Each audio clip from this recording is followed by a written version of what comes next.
Barreskrim nggak dipercaya, KPU nggak dipercaya, yang mau dipercaya siapa? Kami adalah teman-teman dari Bapak Joko Widodo saat sekolah di SMA. Nah, kami akan melakukan gugat intervensi atas gugatan yang dituduhkan kepada Pak Jokowi bahwa ijazah SMA Pak Jokowi itu adalah palsu. Penyelidikan perkara dugaan pidana pemalsuan ijazah saudara Joko Widodo dilaksanakan secara tidak transparan, sepihak, tanpa melibatkan peran serta masyarakat. Jokowi itu wali kota 2 periode, gubernur, presiden 2 periode. Bagaimana bisa ada yang menuduh dari ijazahnya ijazah palsu? Orang itu harus beretika lah dalam hal cari makan. Proyek ijazah palsu itu adalah proyek uang besar, bertahun-tahun. Masa nggak selesai, masa nggak bisa habis? Gelar perkara itu harus disaksikan oleh kedua belah pihak, bahkan disaksikan secara terbuka ya oleh wartawan, oleh semua pihak, sehingga bisa nilai benar atau tidak.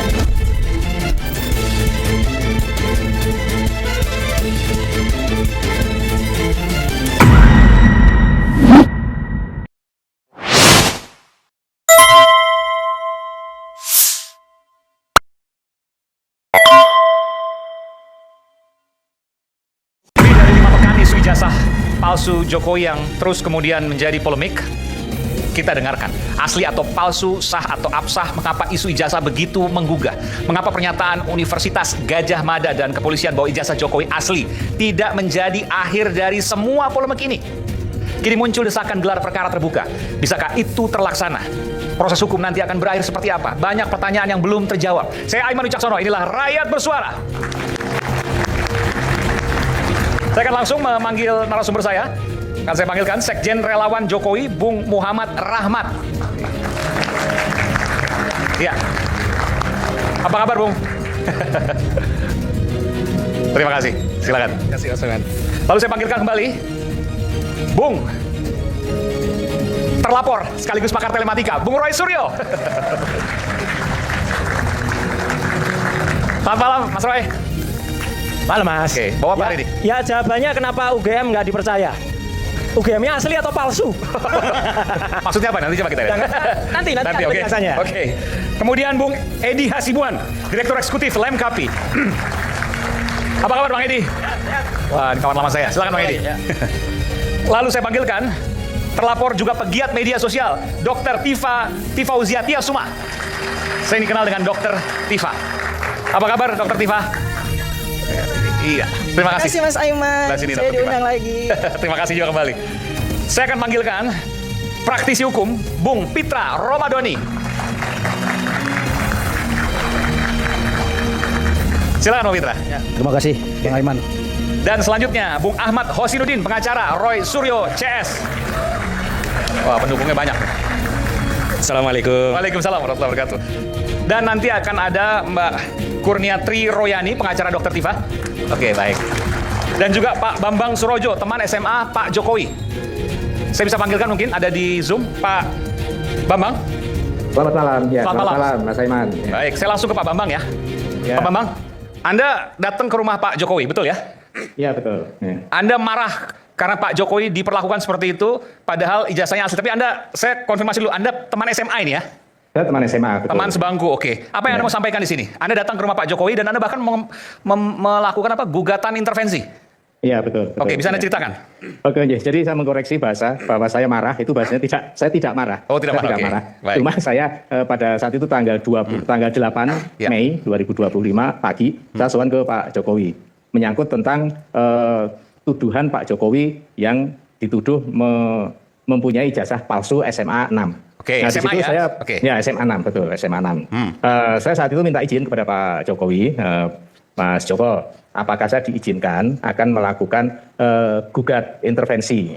Ya, monggo silakan untuk kalau mau dilakukan. Nah, jadi bahasa Pak Jokowi saat itu bahwa beliau ya mempunyai kekecewaan yang luar biasa kalau saya tidak mengatakan kemarahannya. Ada kekecewaan luar biasa. Mengapa sudah berturut-turut terjadi seperti ini terus? Sebentar Pak. Ini kan ijazah UGM, bukan ijazah SMA. Yang dipermasalahkan ijazah UGM. Ya SMA ada, tapi maksudnya yang kemudian jadi pembicaraan berminggu-minggu ini kan ijazah kuliah. Ya betul. Nah, di situ yang disampaikan ke kami juga. Karena pada saat itu juga kebetulan saya juga bersama dengan salah satu teman kuliahnya Pak Jokowi yang namanya Ibu Naning. Nah, makanya di situ ada perbincangan seperti itu. Dan saya menyampaikan Pak Jokowi karena ini menyangkut dengan nama sekolah, yaitu sekolah kita bersama, yang kita sama-sama angkatan tahun 1980, apakah saya diizinkan akan melakukan gugat intervensi. Oh monggo silakan kalau akan dilakukan. Demikian Mas Aiman. Jadi gugat intervensi itu pengertiannya apa, Pak? Gugatan adalah kami bergabung dengan salah satu tergugat. Jadi di sini kan ada tergugat 1, ada tergugat 2, tergugat 3, tergugat 4. Oke. Dan saya masuk di tergugat 3 karena di sini institusi SMA Negeri 6 Surakarta. Yang gugatan itu soal ijazah kuliah ya, ijazah UGM ya? Tentang ijazah bukan SMA tentang yang ini ijazah. Karena memang ada ijazah SMA yang dipermasalahkan. T3, ada yang ijazah kuliah. Kalau ijazah SMA Anda menyatakan itu asli. Iya, betul. Ada ya. Kalau ijazah kuliah Anda juga meyakini karena Anda bukan teman kuliahnya, betul ya? Ya, saya meyakini itu, meyakini. Oh, dari mana Anda bisa meyakini? Pak Jokowi bilang apa waktu itu? Pak Jokowi tidak bilang apa-apa, tapi Pak Jokowi mengatakan saat itu kepada Ibu Naning, ijazahku kan podo karo ijazahmu. Ijazahnya kan sama dengan ijazah yang kamu miliki, bahkan dengan teman-teman yang lain, seperti yang disampaikan. Yang saya mendengar disampaikan Pak Jokowi kepada temannya yang namanya Ibu Naning tersebut. Oke, kekecewaan Pak Jokowi tadi Anda sampaikan. Dari mana Anda bisa melihat itu? Dari pernyataannya kah, ekspresinya kah, Anda bisa ceritakan? Dari pernyataan Pak Jokowi yang menyampaikan bahwa saya dalam mendaftarkan diri di KPU itu kan semua pasti sudah terverifikasi. Mengapa dipermasalahkan? Secara singkat itu yang saya bisa sampaikan, Mas Aiman. Anda sempat menyatakan nggak ke Pak Jokowi misalnya, Pak, kenapa Bapak tidak menunjukkan ijazah Bapak di depan publik gitu untuk kemudian mengakhiri semua polemik ini? Misalnya itu kan yang kemudian selalu disuarakan oleh pihak yang meragukan ijazah Pak Jokowi. Nah, beliau ada menyampaikan seperti itu. Oke. Ada menyampaikan, saya tidak bertanya, tetapi beliau ada menyampaikan akan saya buka secara terang benderang apabila pengadilan meminta untuk membuka ijazah tersebut yang saya miliki. Baik, oke. Terima kasih Pak Bambang, nanti kita akan hubungi Pak Bambang lagi. Oke, siap. Saya tanya dulu ke Mas Roy nih. Mas Roy, ini ijazah SMA nggak ada sama sekali kaitan ke situ ya? Enggak, karena kalau saya sih nggak melihat tidak mencermati itu, atau tepatnya belum mencermati itu. Oke. Banyak kelucuan sebenarnya, tapi izinkanlah dari kali ijazah SMA ini ya? Ya. Oh, oke. Iya, karena kebetulan. Misalnya apa? Anda keberatan nggak untuk menyampaikan salah satunya? Kebetulan almarhumah ibu saya itu kebetulan guru SMPP. SMPP, Sekolah Menengah Persiapan Pembangunan. Almarhumah ibu saya itu dulu guru SMPP. Jadi tahu persis sebenarnya bagaimana SMPP itu berubah menjadi SMA. Hanya kebetulan almarhumah ibu saya itu guru SMPP Negeri 10 Yogyakarta, bukan SMPP Negeri 40 di Surakarta. Tapi dulu yang namanya SMPP itu sering berkomunikasi, sering ada pertemuan. Jadi tahu persis kalau sekolah itu berubah menjadi nama SMA berapa? Kalau SMPP 10 Jogja itu berubah menjadi SMA Negeri 8. Itu sekolahnya Andi Malarangang. Ya. Kalau belum berubah, ya capnya belum berubah. Ini ada yang lucu Mas, tapi izinkanlah tidak kesempatan kali ini karena itu nanti ada sesi penelitian selanjutnya. Jadi lucunya, 6 tahun sebelum SMA itu berubah nama Mas, capnya itu sudah ada SMPP 40 dalam kurung SMA 6. Coba Mas Aiman punya akte kelahiran, saya namanya Aiman, nanti namanya Mulyono gitu. Kan nggak mungkin kecuali udah saya prediksi ya, iya, namanya baru berubah 6 tahun lagi, tapi sudah ada di capnya yang sekarang. Tahun 86 itu SMPP Negeri 40 Solo itu baru berubah menjadi SMA 6. Jokowi lulus dan Pak Bambang tadi itu lulus tahun 80. Tapi capnya SMPP 40 dalam kurung SMA 6. Oke, Pak Bambang masih ada sama-sama kita nggak Pak Bambang? Iya, siap. Anda mendengarkan Pak Roy Suryo, Mas Roy Suryo? Siap, mendengarkan. Ada yang mau Anda sampaikan di sini? Terus nanti Pak Bambang. Oke, begini, jadi bahwa cap yang disampaikan oleh Mas Roy Suryo tadi betul. Saya tidak menyangka. Ada 2 cap berarti ya? Bukan 2 cap. Satu cap dalam 2 nama SMPP dalam kurung SMA 6 Romawi. Itu dalam 1 cap. Dan itu tahunnya 1980, bukan di tahun yang lain. Kebetulan ini di depan saya ada. Mohon maaf, saya mungkin kalau dianggap melancangi, saya mohon maaf sebelum. Ini saya bisa tunjukkan di sini. Oh, langsung tunjukkan ini. Nah, ini ya, di sini. Oke. Ya, jadi tulisan SMA 6-nya di mana, SMPP-nya di mana? Boleh tunjukkan, Pak? SMA 6-nya di dalam kurung, di bawahnya SMPP. Oke, itu gimana penjelasannya itu? Pak Bambang, Nyon Sewu, ya, pada saat tahun 80 itu sudah terdengar kabar kalau SMPP Sekolah Menengah Pembangunan Persiapan itu akan ganti nama jadi SMA 6 itu sudah ramai atau sudah terdengar?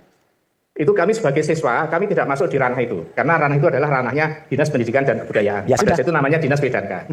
Ya sudah, kalau gitu memang sulit dijawab saat ini Mas Aiman. Biarkan nanti ini akan terjawab. Bisakah seseorang yang kemudian sekarang namanya, misalnya nama saya kecil dulu, ini nggak usah pakai orang lain ya. Nama kecil saya dulu namanya Roy Suryo Udoro. Jadi kalau orang nyari di sistem pendidikan itu ada orang yang sok pintar kepada nyari Roy Suryo ijazah S1-nya apa ya nggak ketemu nama saya Roy Suryo Udoro ya. Tapi saya sekarang namanya Roy Suryo Noto Dibrojo setelah mendapat serat kekancingan dari Keraton Puro Pakualaman. Tapi Mas Aiman, sebelum saya mendapat serat kekancingan pada tahun 2000 sekian, ya saya nggak ngerti kalau nama saya berikut. Kan lucu kalau dulu saya ketika SMP nulis Roy Suryo Udoro dalam kurung Noto Dibrojo. Kan nggak mungkin, itu aja. Oke, saya mau tanya Pak, boleh tadi kalau Bapak tidak keberatan menunjukkan lagi ijazah SMA-nya? Oke, Ya. agak jelas Pak biar. Oke, tulisan SMPP-nya di mana? SMA 6-nya di mana? Solo ya? Jadi tulisan SMPP itu ada di atas, Dicap itu ya? di dalam lingkaran dicap, Oke. itu ada di dalam lingkaran di atas, SMA 6-nya, 6 Romawi itu di bawahnya. Di bawahnya, oke. Perubahan dari SMPP ke SMA 6 itu tahun berapa Pak? Kalau perubahan itu kalau saya mengikuti berita yang ada itu tahun 1985. Oke, Artinya kami 85. Artinya 5 tahun setelah Bapak lulus, baru berubah SMA 6, gitu ya? Ya, SMA 6 itu angka 6, bukan Angka 6. Romawi tapi angka 6. Iya, tapi di tahun 85 tahun sebelumnya sudah bisa memprediksi, ini kan yang tadi sampaikan Mas Roy Surya, sudah bisa memprediksi bahwa akan berubah nanti namanya menjadi SMA 6, padahal belum berubah. Begitu ya Pak ya? Untuk Mas Saiman di situ saya nggak punya wilayah Ya, di situ, ya, ya. karena saya sebagai objek Oke. saat itu objek dari dinas pendidikan. Saya mau tanya ke Pak Bambang aja. Pak Bambang waktu masuk sana tahu nggak itu akan berubah jadi SMA 6 tahun 8, berarti kan lulus tahun 80, berarti masuk sekitar Ya. tahun 77 betul Pak ya? Ya, ya. Tahun 77 atau 77, Tahun 77, betul. Tahun 77, 78, 79 gitu ya. Itu sudah tahu bahwa itu akan jadi SMA 6. Tahu karena di papan nama sekolah itu disebutkan SMPP Oh. dalam kurung SMA 6 di pelangnya itu. Ya. Oh, ini sedikit menjelaskan sebenarnya, Mas Roy ya. Ya. Oke, baik. Gimana Mas Roy ada? Ya nggak apa-apa, biarkan saya juga tidak punya otoritas untuk jawab. Saya bukan pegawai di Kementerian Pendidikan. Biarkanlah ini menjadi catatan peneliti atau penemu masa depan. Oke. Oke, baik. Baik, terima kasih Pak Bambang. Nanti kita akan ke Pak Terima Bambang kasih, lagi. Bang. Siap. Oke, kita berikan semangat. Iya. Saya ingin pertanyaan sedikit aja ke Mas Roy. Mas Roy, jadi Mas Roy dalam video menyampaikan, saya atau kami, saya lupa ya, menghendaki gelar perkara terbuka lapor Polri. Ya, betul. Oke. Jadi, Penjelasannya kayak apa? Oke, silakan. Sebelum saya jelaskan teknis Mas Aiman, supaya mudah dimengerti, izinkanlah saya ngambil perangkat sebentar. Oh, Nah. saya pikir wayang lagi, kalau wayang terakhir kan? Ini tulisannya keyboard. Iya, terus keyboard. Ya, Dalamnya ijazah banyak nggak? dalamnya ijazah. Oke. Loh, kok wayangnya sekarang? Wayangnya sekarang. Oke. Ya, Oke. biar rame. Mas Aiman, Iya, iya. sebelum nanti kita jelaskan dengan detail, kenapa kami meminta gelar perkara ulang, kami ingin men-challenge dulu istilah identik itu.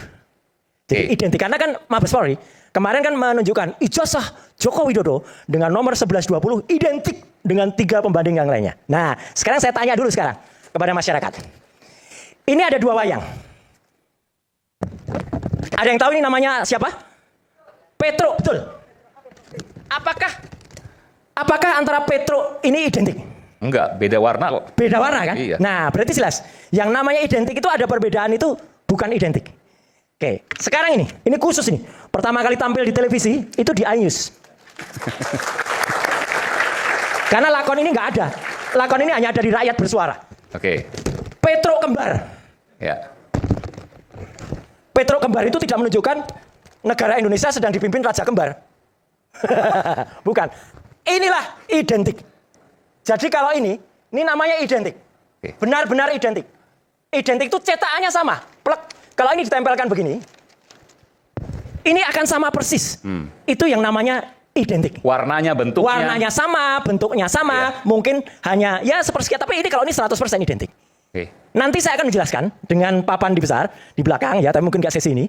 Bagaimana ijazah 1120 itu tidak identik. Jadi ibaratnya ijazah itu, nah ini anggap aja nih ijazah 1120, sama-sama Petronya, tapi tidak identik.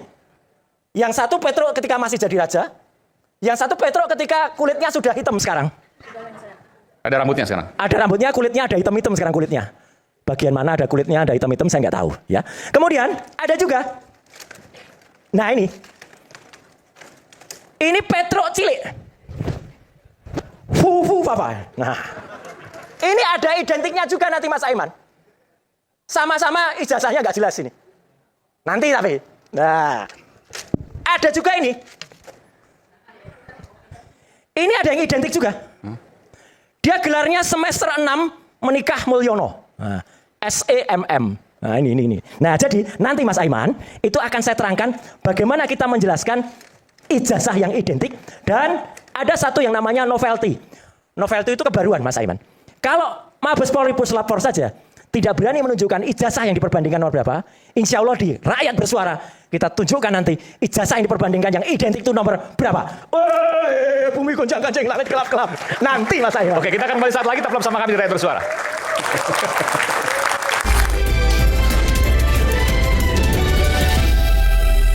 Kembali di Rakyat Bersuara, saya tadi menunggu Mas Roy. Mas Roy katanya ingin menyampaikan sesuatu dari visual yang kemudian Mas Roy sudah siapkan. Kita sudah siapkan, silahkan Mas Roy. Oke, jadi izin semuanya. Jadi supaya masyarakat itu jelas, gitu Mas Aiman dan seluruh pemirsa Rakyat Bersuara, bahwa yang disebut identik itu tadi secara mudah saya gambarkan dengan wayang tadi. Jadi kalau identik itu ya sama persis. Petro Ratu, Prabu Welgeduel B tadi sama dengan Welgeduel B. Tapi kalau Petro emas beda dengan Petro hitam. Jadi tidak identik. Makanya kalau ijazah, izin coba kalau ada ijazah kita tampilkan ijazahnya. Ya, ijazah yang kemarin sudah ditampilkan oleh, nah ini Mas Aiman. Gimana Mas? Biar yang nerangkan dia saja. Kanjeng Raden Multimedia Telematika ini yang nerang. Kita perhatikan, ada 3 ijazah sebagai perbandingan. Ijazah nomor 1115 milik Fronojiwo. Ijazah nomor 1116 milik almarhum Hari Mulyono. Oke. Ada ijazah milik 1117 milik Sri Murti Ningsih yang ada di tengah. 3 ijazah ini, Mas Aiman dan semua pemirsa Rakyat Bersuara, inilah yang disebut identik. Kenapa identik? Kita perhatikan. Huruf Z-nya masing-masing masuk pada bagian yang sama. Kemudian huruf A pada sarjana ini juga masuk dalam logonya. Logo UGM itu ya? Logo UGM. Ini masuk semua. Oke. Jadi 3 ijazah ini yang sudah diakui pemiliknya, jelas Pak Fronojiwo itu adalah diehardnya Pak Jokowi. Itu dia membawa ijazahnya dan menunjukkan. Ijazah almarhum Hari Mulyono sudah wafat. Ini ditunjukkan oleh Dekan Fakultas Kehutanan UGM tahun 2022 pada tayangan salah satu TV.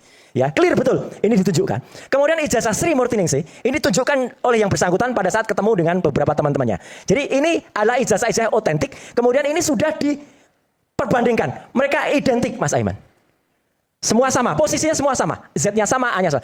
Nah, sekarang ada ijazah yang kemarin ditayangkan oleh Bareskrim Polri, ya, oleh Dirtipidum pada layar lebar di belakang. Kenapa itu yang saya pilih? Ada orang yang mengatakan, Roy Suryo yang ditunjukkan ijazah yang fotokopi ijazah. Ya salahkan Mabes Polri. Kalau yang ditunjukkan itu yang fotokopi, Mas Aiman. Saya tidak mau menunjukkan ijazah yang lain, nanti dikira itu sumbernya dari mana. Ini sumbernya dari Mabes Polri. Yang atas, pada saat konferensi pers tanggal 22 Mei. Lihat baik-baik huruf Z-nya. Apakah terdapat perbedaan huruf Z di atas dengan huruf Z di bawah? Kalau mata elang, mata percetakan, pasti langsung beda. Z-nya saja fontnya sedikit berbeda. Dan masuknya ke logo, itu pun berbeda, Mas Aiman. Sebentar, Z-nya agak berbeda. Di mananya berbeda? Ya, Z-nya ekornya ke atas itu pun berbeda. Itu agak lengkung, ini tegas banget. Ini tegas banget. Ini tegas banget. Itu agak melengkung. Kalau di foto lebih jelas ya, di sini mungkin ya. jelas. Dan yang paling jelas adalah posisi dengan logonya. Dia agak sedikit ngampang, agak naik. Dan yang paling jelas lagi adalah huruf A pada sarjana. Pada sarjana, huruf A ini masuk pada logo. Huruf A ini masuk pada logo. Huruf A ini masuk pada logo. Huruf A pada logo, pada ijazah 1120 yang disitu tertulis Joko Widodo, itu keluar dari logo. Huruf A-nya keluar itu. Jadi kalau ditunjuk, ini akan kelihatan banget ya. Tolong kamu yang nunjuk. Nah. Ini loh Mas Aiman. Lihat ini. Beda. Dengan demikian, ini bisa dipastikan 99,9% ijazah 1120 itu dicetak tidak pada waktu yang sama dengan 115, 116, 117. Artinya tidak dikeluarkan pada saat yang sama. Artinya 3 ijazah di bawah ini identik. Ijazah 1120 tidak identik. Jadi makanya ini sekaligus mematahkan statement daripada Mabes Polri kemarin. Dan saya siap, Mas Aiman, andai kata Mabes Polri keberatan, oke Mas, ayo kita uji bersama. Kita uji bersama. Ini demi ilmu pengetahuan, demi keterbukaan. Sebentar, ini ada perbedaannya. Memang secara kasat mata kita melihat huruf A-nya terutama itu keluar logo. Keluar logo artinya Anda mengatakan tidak dicetak dalam waktu yang bersamaan. Dengan kata lain punya plat cetak yang berbeda. Plat cetak yang berbeda dalam edisi yang berbeda. Ijazah ini kan satu angkatan kan cuman 60-an, satu angkatan atau 70. Pasti satu plat. Satu plat. Andai kata Fakultas Kehutanan itu punya yang dia nyetak sekaligus untuk 100 ijazah. Pada tahun yang sama, ya udah pasti ini yang muncul yang ini. Kenapa bisa muncul yang berbeda, Mas Aiman? Itulah pertanyaannya. Tapi pertanyaan begini, kalau seandainya platnya berbeda, kan belum tentu juga bukan asli. Belum tentu, bisa juga asli gitu kan? Nggak mungkin. Pada tahun yang sama tiba-tiba platnya beda. Nggak mungkin itu? Nggak mungkin. Kecuali misalnya 2 tahun lagi, katakanlah sempat dicetak ulang. Nah, kalau dicetak ulang kan berarti tidak otentik. Tidak otentik, karena tidak dikeluarkan pada tahun yang sama dengan ijazah-ijazah. Misalnya pernah hilang, saya kan nggak tahu nih. Misalnya pernah hilang, lalu kemudian dicetak 5 tahun kemudian misalnya. Ini kalau pernah hilang, kemudian ijazah itu dicetak ulang, Mas Aiman, itu pelanggaran hukum. Nggak boleh? Nggak boleh. Harusnya? Harusnya kalau pernah hilang, keluarnya namanya surat keterangan ijazah hilang. Salinan gitu ya? Salinan dari UGM. Bentuknya surat keterangan.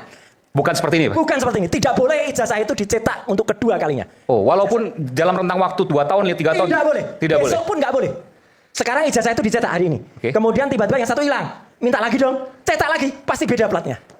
Oke. Pasti beda. Dan itu nggak boleh. Ada lagi sebenarnya. Cara penulisan hurufnya pun berbeda. Kalau ada yang jelas, kalau ada yang satu-satu yang sudah saya Ya. kirim. Ini menuliskannya dengan huruf halus ini. Pronojiwo. Huruf J-nya ini. Nah ini. Oke. Ini cantik banget. Ini ada semi-semi gotik gitu ya. Iya. Cetak. Berbeda dengan yang ditulis untuk penulisan Joko Widodo. Padahal Pronojiwo, Hari Mulyono, kemudian Sri Murtiningsih. Itu sama. Orang yang menuliskan tangannya sama. Ini kalau grafolog pasti bisa baca. Nah ini. Ini pun sama. Y-nya sama dengan J yang tadi. Tapi untuk penulisan ijazahnya Joko Widodo, J-nya beda. J-nya lebih lugas atau tidak lebih indah dari yang lain. Jadi kesimpulan saya begini Mas Aiman. Nah ini. Ini dari Mabes Polri ya? Iya, ini dari Mabes Polri. J-nya lain Mas Aiman. Ini bukan J gotik. Artinya orang yang menuliskan lain. Ini ditulis pada waktu yang berbeda dengan yang 3 tadi. Jadi 2 hal yang saya dapatkan dari Mas Roy Suryo. Ya. Mas Roy Suryo menduga bahwa plat filmnya ini beda, plat cetaknya beda. Dicetak pada hari yang beda. Dicetak pada waktu yang berbeda. Oke. Dan yang menuliskan itu juga orang yang berbeda. Dan cetakan yang berbeda itu tidak mungkin dalam satu angkatan yang sama. Tidak mungkin, tidak boleh. Tidak boleh. Pasti apalagi cuma nyetak satu angkatan kan paling cuma lampu 4, apalagi yang sudah di satu angkatan itu nggak ada 60. Mas Aiman. Dan yang menuliskan itu adalah dari orang yang berbeda. Orang yang berbeda. Patut diduga adalah orang yang berbeda. Tapi yang jelas yang sudah pasti 99,9% ijazah dengan nomor 1120 ini tidak identik dengan ijazah 115, 116, 117 yang itu diakui adalah angkatan 80 dan lulus 85 angkatannya Joko Widodo. Baik, Clear. Silakan. Baik, terima kasih Bung Aiman atas kesempatannya. Yang pertama saya ingin meluruskan dulu dari bahasanya Bung Roy Suryo yang mengatakan yang salah adalah Bareskrim Mabes Polri karena menampilkan fotokopi ijazah. Saya kira Bareskrim Mabes Polri telah melakukan penyelidikan sesuai dengan prosedur hukum yang berlaku. Ya, terlepas apa itu yang ditampilkan, itu adalah salah satu alat bukti, barang bukti yang ditampilkan oleh pihak penyidik untuk dijelaskan kepada masyarakat secara transparan dan objektif dan profesional. Jadi jangan terlalu dini juga menyimpulkan dan menyalahkan Bareskrim Mabes Polri karena yang gaduh ini antara kalian. Lemparannya ke polisi gitu loh. Jadi polisi mau tidak mau harus melakukan penyelidikan atas permintaan daripada teman-teman melalui laporan Dumasnya. Oke Bung Aiman, saya ingin panggil Bang Roy juga. Tolong ditunjukkan tadi yang identik-identik tadi. Ada yang ingin saya tanyakan kepada Mas Roy. Ijazahnya tadi. Karena yang 4 tadi. Ya, Oke. Mas, jadi sebelum lanjut satu aja pertanyaan. Tunggu dulu. Bang Pitra ini selaku kuasa hukum nggak? Saya praktisi. Praktisi artinya yang berbicara ketentuan-ketentuan hukum dan praktek. Legal standingnya apa? Legal standingnya Anda bisa saya bebas. apa? Anda juga legal standing melakukan penelitian apa? Oh jelas. Oh saya berhak untuk berbicara. Anda berarti melarang saya untuk berbicara. Anda meminta demokrasi tapi Anda sendiri mematikan demokrasi. Saya jelas di sini. Jadi karena memang Bung Aiman. Harusnya Bang Pitra itu duduknya sana dong. Iya, jadi Bung Aiman karena Bang Roy tadi itu membawa wayang, saya hari ini membawa borgol. Di sini. Ini borgol nih. Tolong menunjuk ini nih. Tolong borgol sendiri tangannya ini, sendiri. ya, tolong ini. Bang Roy, tolong sini dulu. Tolong kemari dulu. Kemari dulu. Kan ditunjuk. Itu wayang saya pakai borgol nih. Ini tunggu dulu. Tunggu dulu Mbak. Apa yang disampaikan oleh saudara Ramadan ya. Anda tadi ini tidak memberikan tontonan yang baik ya. Anda tidak memberi tontonan Anda teatrikal. Tolong. Anda simpan borgol Anda itu. Saya bawa ini juga teatrikal. Anda itu. Saya tidak setuju. Tidak setuju. Anda kok marah saya? Enggak, tapi tidak pantas. Ini kok enggak adil? Dianggap intimidatif. Ada izinnya enggak? Ada izinnya enggak? Di atas hukum. Ada izinnya enggak? Ada izinnya enggak? Bung Aiman. Borgol siapa yang Anda bawa itu? Ini borgol siapa ini? Jangankan saya, Sapam aja bisa pegang ini. Coba cek Sapam seluruh Indonesia. Ya, sebagai pengacara, jaga etika. Jadi, kamu diam kau. Jaga etika. Gak usah kau berbicara etika di sini. Bung Aiman, artinya saya ingin sampaikan ya, bahwasanya teman-teman kita ini melakukan teatrikal wayang. Apa salahnya saya juga melakukan alat peraga? Ya, oke enggak. Borgol kan gitu. Artinya Anda punya cuma penjahat yang takut borgol gitu loh, seperti itu. Anda sudah mulai menjadi penjahat dengan berkata begitu ya. Kamu diam dulu. Ini bagaimana nih? Kita sama-sama pengacara. Ini. Ada tekankan. Ya, oke. Ini kamu yang mau bicara atau saya mau bicara? Nanti saya berikan kesempatan. Kau bicara yang baik ya. Kalau tidak bisa bicara baik, kau jangan karena bicara. ibu-ibu aja saya kalau laki-laki udah saya maki-maki kau. Oh, saya juga bisa maki Anda ya. Ya, yang pertama ini Bung Aiman. Katanya ini kan melakukan penelitian terhadap potongan-potongan ijazah ini. Ya. Saya melihatnya di sini juga tidak identik. Karena dari segi warna, itu warna hitam, ini warna ke kuning telur, ini agak kuning agak hitam, ini agak putih. Jangan Gimana dilihat pakai mata, dilihatnya pakai scanner. Tunggu dulu. Anda kan menampilkan penelitiannya ini, ya. Dari sini saja, apa yang mereka teliti itu tidak identik. Karena tidak sama, arti identik berdasarkan KBBI sama dengan ijazah dengan ini dicocokkan. Penelitian inti saya lihat bukan penelitian, tapi cocok logi berdasarkan pengamatan-pengamatan saja. Hurufnya disesuaikan. Yang dimaksud dengan penelitian itu baik dari segi makroepiden dan mikroepiden ya, diuji nih tintanya. Tahun berapa kan gitu, lembar kertasnya tahun berapa dikeluarin. Mas Fitra, kita bicara dengan tunggu dulu dengan ranah, enggak apa-apa. Anda tadi sudah berbicara. Dengan ranah kita sendiri. Saya Anda bicara tadi sudah berbicara. Saya bicara soal Saya teknis. diam. Gini, Bukan, gini, artinya Mas. jangan Anda Gini, terus Mas. dong yang Mas. berbicara. Tahu, Ini bagaimana? Enggak, Mas, mohon gini. maaf ya Bang ya. Tahu, Abang tadi sudah berbicara. Tahu. Kita Ini bicara saya. kompetensi masing-masing. Weh, Telematika kompetensi justru saya. Karena memang Anda berbicara Kompetensi saya hukum, menjadi dari sudut hukum. kompetensi Anda. Oke. Tapi jangan orang hukum bicara telematika, nggak masuk akal. Nggak apa-apa. Pertanyaan Nanti saya. kita dengarkan. Mas Roy nanti bisa bantah di sini. Mas Jadi Roy, kan tadi Mas Roy Tifa. sudah menjelaskan inilah, makanya Silakan, kalau Dok. kita Silakan. nggak siap Bang diuji, Fitra, silakan. harusnya diam dulu dong, kan gitu. Artinya kan saya juga ingin menguji penelitian Mas Roy. Nah, Mas Roy ini kan menampilkan ada foto warna hitam. Foto nomor 1, nomor 2 juga nggak sama. Arti identik itu kan sama dengan nomor 2 dan nomor 3 juga nggak sama. Berarti ini palsu, ini palsu, ini palsu. Karena nggak identik semuanya. Dimarahin Gitu orangnya loh. loh palsu. Lah bukan, Palsu karena gitu. Anda berbicara potongan-potongan ini.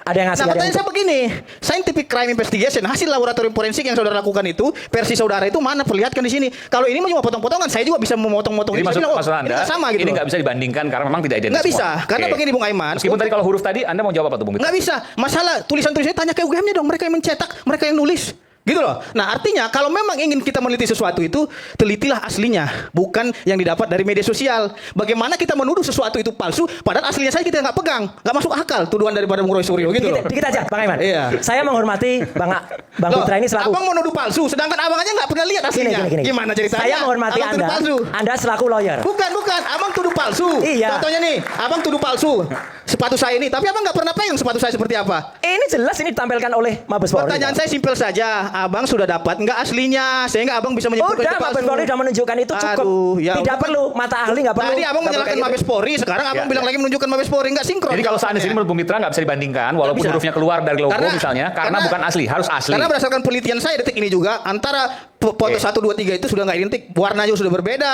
dari segi penggambarannya sudah berbeda. Artinya mereka melakukan penelitian dari foto-foto media Bukan, sosial. kalau seandainya ini kan, kalau ini kita bicara bagaimana kemudian publik mempersepsikan ini. Iya. Kalau seperti ini kan Anda bisa lihat bahwa ada perbedaan misalnya. Bagaimana kemudian Anda menjawab ini? Nah justru itu tadi yang dikatakan dengan identik, kan Mabes Polri menyampaikan bahwasanya setelah dilakukan laboratorium forensik terhadap ijazahnya Pak Jokowi itu sudah dilakukan pembanding, ada beberapa pembanding, itu identik dengan pembandingnya. Itu salah lagi, nggak ada 30, hanya Bukan 3 Mas. 33, makanya Ya, dengarin 3. dong.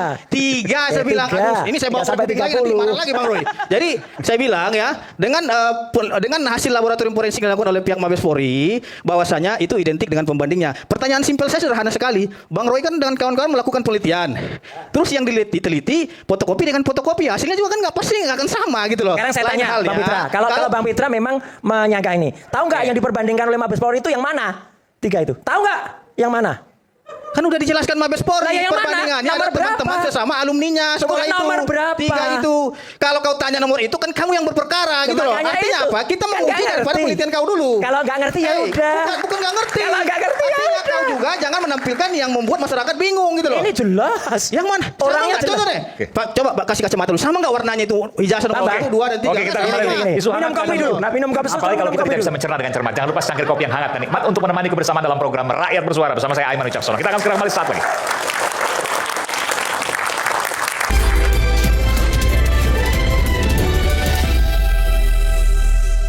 Tadi saya janji untuk memberikan kesempatan pada Ibu Kurnia Triroyani, pengacara dari Dr. Tifa. Silakan Ibu Kurnia. Bismillahirrahmanirrahim. Assalamualaikum warahmatullahi wabarakatuh. Waalaikumsalam. Bang Aiman, saya mengucapkan terima kasih ya karena saya diundang pada hari ini dan Terima kasih, ini Mbak. penampilan perdana saya setelah saya banyak menolak wawancara ya karena saya ingin melihat perkara ini dengan hati yang bening begitu. Oleh karena itu mari kita disclaimer pertama kali bahwa sebaiknya acara Rakyat Bersuara ini harus menjadi tuntunan bukan sekedar tontonan, sekejar mengejar rating begitu ya. Saya tidak usah membahas, cuma saya tidak senang kalau rekan saya yang sama-sama sebagai penggiat daripada hukum Ya, sampaikan itu aja yang mengatakan kita sedang sebagai ini memaki-maki Anda bisa. Ya ini menyatakan bahwa dirinya tidak Anda nggak mampu beretika menghargai memotong saya etika. bicara. Etika itu Anda ada nggak di atas beretika, hukum. Bang Fitra, Anda diam sebentar, dulu ya. sebentar. Ya, Anda diam dulu. Nanti Sebentar. Jadi jangan jangan nanti Anda pelayu itu ya. saya nasihati diri saudara Baik, gitu selanjutnya loh. saya menyatakan begini ya. Posisi saya ini sangat istimewa. Jadi saya di sini diminta oleh iNews sebagai pengacara dari Ibu Tifauzia Tiasuma. Tapi di lain sisi, saya sendiri adalah terlapor ya dari 5 orang. Satu Dr. Roy Suryo, kemudian Dr. Risman Hasiholan Sianipar, kemudian Dr. Tifauzia Tiasuma, Egy Sujana, Profesor Egy Sujana Mastal SHMSI yang sangat saya hormati, dan saya sendiri. Pelapor TPUA maksudnya? Terlapor. Saya ini terlapor. adalah Ibu juga ya. terlapor juga? Inisial K itu adalah saya. Oke. Ya. Nah, di kesempatan ini saya ingin menyampaikan sebelum saya nanti ke arah Ibu Tifa begitu, saya merasakan suatu kekecewaan yang besar ya, bahwa kami ini sebagai salah satu penegak hukum yang tergabung dalam Integrated Criminal Justice System bersama hakim, jaksa, serta juga pengacara ya, ada 4 di situ, dilaporkan oleh rekan kami ya. Otomatis ketika Pak Jokowi melaporkan, dia kan pasti mendengarkan saran dan nasihat dari lawyernya begitu. Nah, harusnya lawyer itu berpikir bahwa kami ini sedang melaksanakan tugas kami. Mengapa kami dilaporkan? Ya, Anda sudah melanggar banyak aturan di situ. Apakah kita sedang bersepakat untuk melanggar aturan dalam hal ini? Ya, saya adalah advokat yang dilindungi oleh Undang-Undang Advokat nomor 18 tahun 2003, ya, pasal 16 dan pasal 5 itu. Nah, kemudian juga ada Undang-Undang Perlindungan Saksi dan Korban, pasal 10 yang saya bahasakan ya. Pasal 10 Undang-Undang Perlindungan Saksi dan Korban atau Undang-Undang PSK menyatakan bahwa saksi, korban, saksi pelaku dan atau pelapor tidak dapat dituntut secara hukum baik pidana maupun perdata atas kesaksian dan atau laporan yang akan, yang sedang dan telah diberikannya. Tuntutan hukum tersebut diberikan hanya dapat dilakukan pada kesaksian yang tidak beretikat baik. Sebentar, Bu Kurnia ini memang melakukan apa yang kemudian ya, itu yang terlapor? saya tidak tahu. Jadi begini ya, kami ini adalah pelapor pada Dumas di Bareskrim. Ya, yang bersama-sama TPUA itu ya? Ya, saya TPUA. Ya, saya bendahara umum TPUA yang tidak pernah megang uang. Ya, saya mau bilang ini. Ya, saya harus sampaikan ini. Ya, jadi saya juga yang menghadapi Bapak Jokowi bersama 2 rekan lainnya. Yang kasusnya dihentikan kan? Karena Ya, tidak yang ada kasusnya pidana dihentikan, yang dinyatakan sebagai tidak terbukti ada pidananya. Ya. Dan sertifikatnya atau ijazahnya identik begitu. Padahal kalau kita mendengarkan keterangan dari Jenderal Ugro Seno yang merupakan mantan daripada Wakapolri itu menyatakan bahwa ini surat edaran daripada Kapolri ini ya, nomor berapa itu, teman-teman cek sama-sama, itu sangat melanggar KUHP dan KUHAP karena tidak dikenal penghentian daripada penyelidikan. Oh, Anda mau, TPUA mau itu bahwa kasus pelaporan terhadap dugaan ijazah Jokowi palsu itu tetap berlanjut? Bukan tetap berlanjut, tapi lakukanlah sesuai dengan hukum. Kami melakukan pelaporan, tapi hanya ditumpuk sebagai Dumas. Ya, jangan lupa, ditumpuk lama dari tanggal 9 Desember 2024. Dan itu mulai dilakukan suatu penelitian dan penyelidikan setelah Bapak Jokowi pada tanggal 30 April melakukan pelaporan ke Polda Metro Jaya. Yang satu daripada yang terlapor itu adalah saya. Ya, bayangkan. Ini berapa banyak undang-undang yang dilanggar, ya? Saya kecewa. Saya ini anggota Peradi. Ini Bapak Oto sebagai seorang wakil menteri, saya ingin menyatakan di mana perlindungan kepada saya sebagai seorang advokat, ya? Anda kan tidak pernah tahu kehidupan kami bagaimana, ya? Hari ini Anda ada melenggang di suatu pemerintahan Bapak Prabowo Subianto dan kami memikirkan hidup kami sendiri. Aneh-aneh, ya? skripsi diteliti. Skripsi diteliti. Anda tahu tidak? Skripsi itu mengenai hal yang besar, ya. Joko Widodo sudah masuk dalam administrasi negara. Ibu teliti aja ijazah ibu gitu dari SD sampai SMA. Kenapa nggak presiden-presiden lainnya juga ibu teliti? Kenapa hanya Jokowi Pak Aiman, saja? Anda besok tolong dipikirkan Makanya ya aneh juga untuk yang diteliti memasukkan ijazah seorang orang. narasumber. Tolong dipilih. Kalau orang ini tidak berbobot, nggak usah dimasukkan. Ya, Saya itu saja. berbobot jauh Nah, dari tidak Anda. berbobot, tidak Ya, berbobot. nama saya lebih besar daripada saudara. Saya tidak perlu Gitu itu. loh. Jadi Saya nggak memang usah pembela kau- ulama dan lebih aktivis. banyak saya Tidak anak-anak perlu. besar daripada Tidak, saudara. ukuran bukan uang ya. Nggak usah, Mohon maaf. saya nggak berbobot. Oke, Tidak, lanjutkan, Bu, tidak lanjutkan. berbobot cukup bagi saya. Oke, baik. Kamu yang nggak Sangat berbobot. paham tidak berbobot. Kau Baik. tidak mengerti bagaimana membela umat. Kau tidak mengerti bagaimana membela ulama. Kamu Tidak jangan mengerti. menjual nama rakyat untuk Oh, tidak pernah kepentinganmu menjual. sendiri. Oke. Bang Aiman, Kalau mohon kamu maaf. jual Saya nama mau rakyat nambahkan lagi. untuk Biarkan saja dia kepentingan bicara ya. yang Saya mau mana? nambahkan Ini lagi. kalau dua-duanya nggak kedengeran. Ya, Saya banyak. 184 juta rakyat Indonesia memilih Joko Widodo sebagai presidennya. Oke. Itu. Bang Aiman, Tidak ada ini kaitan penting komunikasi. sekali ya untuk saya sini, sampaikan. Mbak Bu Kurnia, Ya. bahwa Anda sekarang diberhentikan kan kasusnya yang pelaporan terkait dengan Ya, ijazah diberhentikan, palsu. dianggap tidak ada indikasi pidananya di situ. Permintaan dari Ya. TPUA adalah untuk Melakukan suatu gelar perkara ulang yang termasuk khusus ya. gelar perkara terbuka ini. Ya, terbuka seperti yang disampaikan oleh Bapak Dr. Roy Suryo tadi. Anda nggak percaya apa yang sudah dilakukan oleh Lapor Polri? Sekarang ini bukan soal percaya atau tidak percaya ya. Kalau kondisi dan cara mereka tidak transparan, tidak melibatkan masyarakat ya, itu tidak akan dipercaya. Tidak akan dipercaya. Oleh karena itu lakukanlah tugas Anda Tidak sebaiknya. melibatkan masyarakat? Iya. Maksudnya dalam gelar perkara? Masyarakat itu tentu kami orang yang melaporkan, itu termasuk ya. Oke. Dan masyarakat tidak bisa menilai apapun, tahu-tahu sudah ada hasilnya, identik dan tidak ditemukan indikasi pidana. Dan dikatakan Gimana? asli, karena Ya. sebut asli waktu Satu lagi Mas konferensi Aiman, mohon maaf saya Oke, sebelum saya ke menyampaikan Bung ya. Edi, silakan.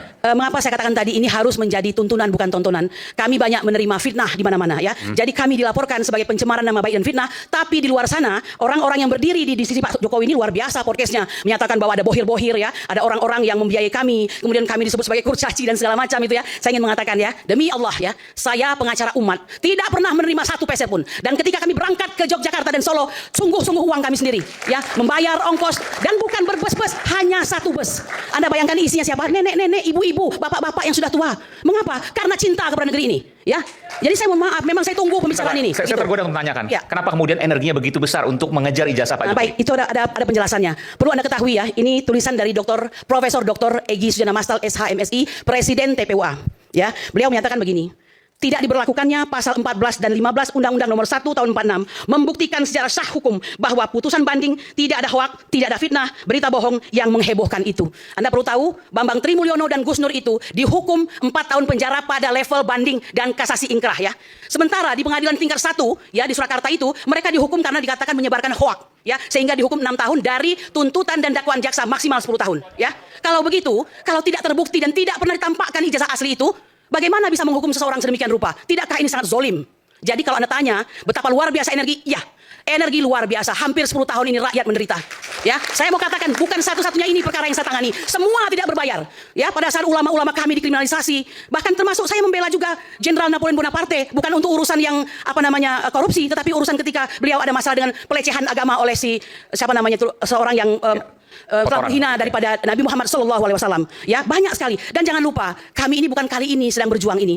Proses ijazah palsu ini sudah 3 tahun. Ya, dimulai dengan perkara nomor 592. Saat bersidang, justru Bambang Tri dan Gus Nur itu ditangkap. Bagaimana mungkin orang bisa menyampaikan ya perkaranya jika dia ditangkap, dan berubahlah itu menjadi pidana.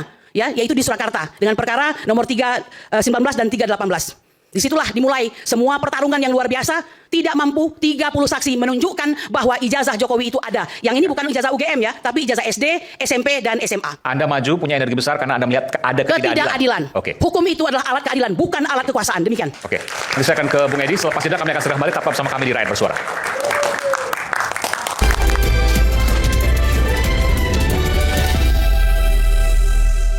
Sebelum ke Bung Edi, saya menyampaikan dulu tadi kan ada banyak viral tuh ya. Di antaranya adalah Bang Ngabalin ya menyatakan bahwa ini ada uang besar yang kemudian membuat kasus ini terus aja dibicarakan, terus aja dipermasalahkan terkait ijazah Jokowi. Saya tadi melihat ada ibu-ibu di belakang sana, boleh? Oke.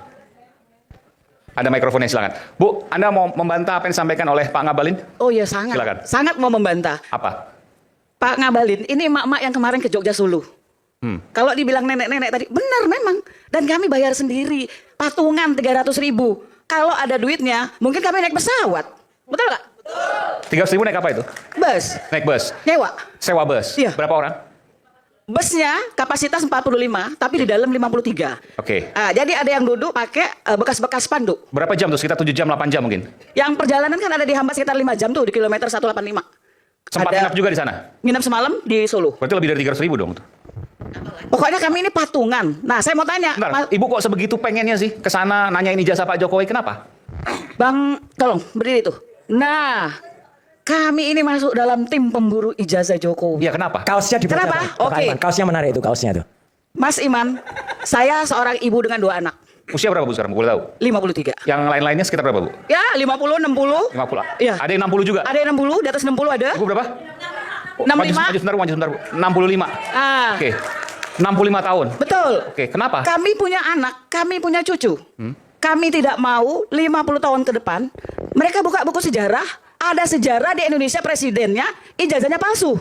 Itu presiden buruk, bukan presiden buruk loh. Karena video saya itu di edit dibilang saya ngomong Jokowi presiden terburuk. Bukan, ini merupakan presiden terburuk di Indonesia. Oke, boleh ditanggapi Bu ya dengan Pak Rahmat ya. Ini dari Saya mau ngomong sedikit dulu. Oke, silakan. Bang Fitra siap nggak kayak kami ikut ke Jogja Solo? Aduh, panjang lagi nanti. Kalau saya telitinya bukan ijazah, tapi Iya, planet Mars. kalau kami nggak perlu dibayar. Jadi kalau untuk saya yang kayak meneliti gitu. itu, yang saya teliti di bagaimana Indonesia ini bisa maju gitu. Jadi Ya, kita ini gini-gini karena ada yang uangnya diteliti, itu, Bang. makanya kita nggak maju-maju bangsa kita ini gitu. Yang diteliti ijazah orang gitu. Justru Skripsi, ini Bang. Sekalian adalah aja sertifikat pokok milik rumah dari gitu. 10 tahun Baik. kebohongan Jokowi gitu loh. Oke, ini kebetulan ada relawan dari Pak Jokowi, silakan. Bung Rahmat. Terima Bu. kasih Bang. Makasih Bu. Iman. Baik. Yap, thank you. Terima kasih masyarakat Indonesia, terima kasih yang ada di studio. Ya, boleh tepuk tangan. Saya pertama ingin menanggapi dulu judul acara ini. Ya, untung ada tanda tanyanya, yaitu gelar perkara terbuka bisa apa tidak gitu kan. Saya jawab dengan tegas, tadi digarisbawahi oleh Ibu Kurnia ya, bahwa mari kita tertib hukum. Acara ini jangan hanya sekedar tontonan, tetapi juga memberikan pendidikan hukum bagi masyarakat Indonesia. Nah, pertama saya ingin menggarisbawahi bahwa gelar perkara terbuka oleh rakyat seperti ini itu melanggar undang-undang, melanggar aturan. Artinya rakyat juga nggak ngerti hukum. Kenapa saya bilang begitu? Nah ini ya, gelar perkara itu ya kewenangan eksklusif penegak hukum. Itu yang pertama yang harus kita pahami. Siapa penegak hukumnya? Itu di Undang-Undang Nomor 8 Tahun 81 tentang KUHAP, penegak hukum itu ada 3, kepolisian, kejaksaan, kehakiman. Jadi kalau mau menggelar perkara, itu wewenangnya penegak hukum yang 3 itu. Itu ya, itu 1. Jadi tidak boleh rakyat biasa privat begini menggelar perkara hukum. Kenapa? Karena ada ancaman pidananya. Pura-pura menjadi penegak hukum. Itu 1 yang harus digarisbawahi. Yang kedua, tontonan yang dilakukan oleh Mas Roy tadi, ini kolega saya dulu di partai. Aksi yang dilakukan oleh Mas Roy seolah-olah sebagai penyidik. Ya, sebagai penyidik. Mirip kepolisian. Itu ancaman pidananya 6 tahun penjara. Kenapa? Karena Mas Roy ini bukan penyidik. Ada undang-undangnya juga, undang-undang KUHAP juga ngatur. Saya sebagai ahli tadi, bukan sebagai penyidik. Kalau sebagai ahli, ya itu tersandang di pundaknya itu akademisi dan peneliti. Ada nomor NIDK-nya, nomor induk dosennya sebagai peneliti. Nggak bisa ngaku-ngaku saya sebagai peneliti. Ya. Memang Jadi saya peneliti, gimana sih? Yang ketiga, mari kita lihat undang-undang perlindungan data pribadi. Ada undang-undangnya. Undang-undang perlindungan data pribadi. Nomor berapa? Bentar. Baca lagi. Saya yang buat. Saya ada undang-undang tahun 2022. Tidak ngatur soal ini, Mas. Bentar. Saya ikut merancang undang-undang perlindungan data pribadi. Undang-undang keterbukaan publik nomor 14 tahun 2008 pun saya ikut merancangnya. Kalau memang Anda, Mas Roy, yang membuat undang-undangnya, Anda harus ngerti. Ini nggak masuk ijazah itu. Paham nggak pasal berapa ya? Ayo berapa? Paham nggak pasal? Baca lagi. Pasal 65. Iya. Tidak masuk Gini, ijazah itu. Pasal 65 itu ya KTP.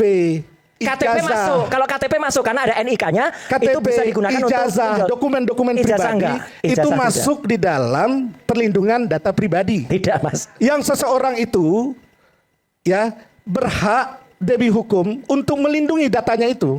Jadi kalau ada pihak tertentu yang menggelar kayak tadi itu, nunjukin ke publik, lalu membanding-bandingkan seperti penyidik, itu di pasal 65. Coba disebutkan. Ancaman pidananya 5 tahun atau denda 5 miliar. Tadi kan ada perbedaan, ijazah tidak termasuk, ijazah termasuk. Ijazah termasuk.